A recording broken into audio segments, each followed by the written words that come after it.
Bonjour à tous et bienvenue dans ce troisième épisode de Langue de prof consacré au premier cours avec un vrai débutant. Ici, je vais parler en majorité de cours individuels car c'est ce que je maîtrise le mieux, mais bien évidemment, certains points seront transposables pour des cours collectifs. Nos formations nous donnent les outils pour enseigner à des apprenants sans forcément maîtriser leur langue maternelle, au singulier ou au pluriel. C'est une réalité et c'est possible. Je l'ai fait, notamment avec des groupes totalement hétérogènes d'un point de vue linguistique. Je l'ai fait et je pense honnêtement que je ne le refais plus, ou tout du moins pas dans l'immédiat. Je m'explique. Dans tout apprentissage, il y a de la part de l'apprenant, de l'envie et de l'enthousiasme, bien sûr, mais aussi de la peur et de l'insécurité. Et c'est justement cette insécurité linguistique qu'il convient de réduire, à mon avis, au minimum. L'un des leviers est par exemple de connaître, voire de maîtriser, la langue de l'apprenant. Après une vingtaine d'années d'expérience dans l'enseignement des langues et avec la maîtrise de 4 langues, dont le français, je privilégie donc les apprenants dont je maîtrise la langue maternelle. Certains d'entre vous, j'imagine, diront qu'il suffit d'avoir une langue en commun avec l'apprenant, généralement l'anglais, et que ça peut suffire pour expliquer, se faire comprendre. Oui, certes, mais c'est sans compter sur la maîtrise aléatoire euh, de cette langue commune. Gardons l'exemple de l'anglais pour simplifier. Ça peut être une maîtrise aléatoire de la part de l'enseignant, ça peut être aussi une maîtrise aléatoire de la part de l'apprenant, qui se retrouve de fait en double insécurité linguistique. Venons-en maintenant au contenu du premier cours. Le mien comporte invariablement ces deux éléments. Pourquoi ou dans quel but souhaitez-vous apprendre le français ? J'avoue qu'ici en Slovaquie, la réponse est bien souvent « je veux apprendre le français parce que c'est une belle langue ». Ici, on est vraiment à milieu de l'approche actionnelle qui considère la langue comme un outil pour obtenir un résultat. Et là, je schématise à l'extrême. La deuxième question que je pose lors du premier cours concerne les connaissances préalables du français de l'apprenant. L'idée pour moi ici est de me raccrocher à quelque chose de connu et donc de forcément rassurant, même si la prononciation ou l'orthographe peut être approximative. Car on part ainsi sur des bases communes. Et je n'imagine pas commencer un cours ex nihilo avec les classiques « Bonjour, je m'appelle Hugo, je suis français et vous ». Vraiment, pour moi, ce n'est plus compréhensible.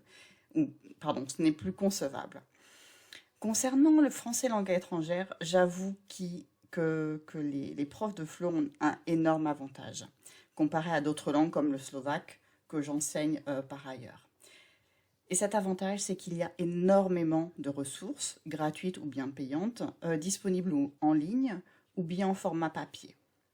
Pour le slovaque, par exemple, il n'existe que quelques méthodes papier et 2 sites fiables pour apprendre cette langue en ligne. Inutile de dire que mon travail et celui de mes collègues professeurs de slovaque langue étrangère doit être conséquent pour être en mesure de proposer des progressions qui tiennent la route et du contenu de qualité. Mon conseil serait donc de suivre une méthode si vous avez peu d'expérience. Avec le temps, personnellement, je m'inspire des progressions proposées par les éditeurs et je compose mon propre contenu pour pouvoir proposer des cours en ligne riches, variés et intéressants, c'est-à-dire le Graal de tout enseignant en ligne. Dans l'apprentissage d'une langue, 2 choses sont essentielles à mes yeux. D'une part, la prononciation et d'autre part, la maîtrise des chiffres et des nombres. La prononciation pour moi est essentielle car un apprenant aura beau posséder un vocabulaire étendu, une grammaire quasi parfaite, sa communication orale restera, quoi qu'il en soit, limitée si son interlocuteur ne le comprend pas ou le fait répéter systématiquement. C'est ce que j'explique à mes apprenants, quel que soit leur niveau d'ailleurs, si je note des erreurs dans la prononciation. Par exemple, il vient, ils viennent, ça doit sonner. Le vent, le vin, les fameuses nasales.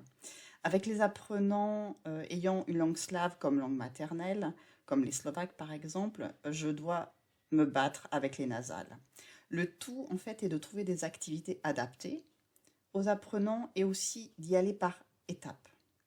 Avant, il m'arrivait de proposer en même temps une activité sur les nasales un, on, en, et j'ai appris à séquencer les apprentissages et aborder les différents sons à différents moments. Et le résultat me semble, quoi qu'il en soit, plus efficace. Outre la prononciation, il me semble que la maîtrise des chiffres et des nombres est indispensable, et ce dès le début de l'apprentissage d'une langue. Nous sommes entourés par les chiffres, l'âge, la date, l'heure d'un rendez-vous, le prix d'un article, le montant d'un investissement, la superficie d'un logement, le nombre d'habitants, etc. Et pour maîtriser les chiffres, rien de tel que la manipulation et le jeu. Et il existe quantité, vraiment quantité d'activités. Cela fera d'ailleurs l'objet d'un prochain podcast, si vous êtes d'accord. Si vous êtes d'accord.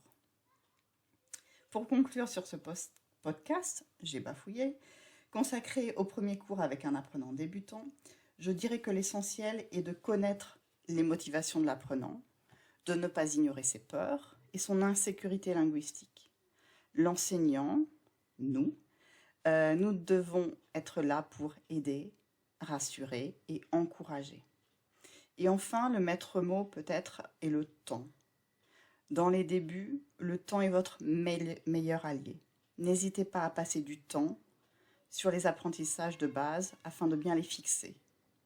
Il n'y a rien de pire que d'être perdu dès les premières heures de l'apprentissage d'une langue. Je vous remercie pour votre écoute et à très vite.